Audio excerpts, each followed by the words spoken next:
არასოდეს არ გამომწყდა ამ კომბინატში, ეხლა რომ გამოცხობა. ჩვენ უკვე ჩავატარეთ საკონტროლო ცხობა და ფაქტიურად იდეალური პური გამოცხობა. ძალიან ბევრი პრობლემები გვაქვს. არაჯანსაღი კონკურენცია, ეს არაჯანსაღ კონკურენციას გულისხმობ მე ფაქტიურად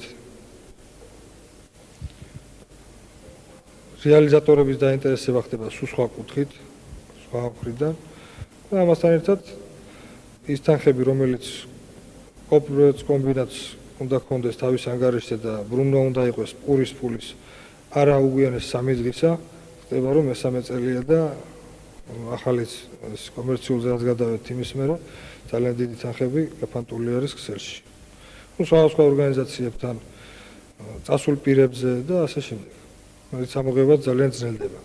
და გვირდებიან რაიონული გამგეობა, პროკურატურა ამ თანხებს ამოიღებენ და ჩაგვაბარებენ რის შემდეგაც უფრო მოგეცემა საშუალება ნორმალური მუშაობის.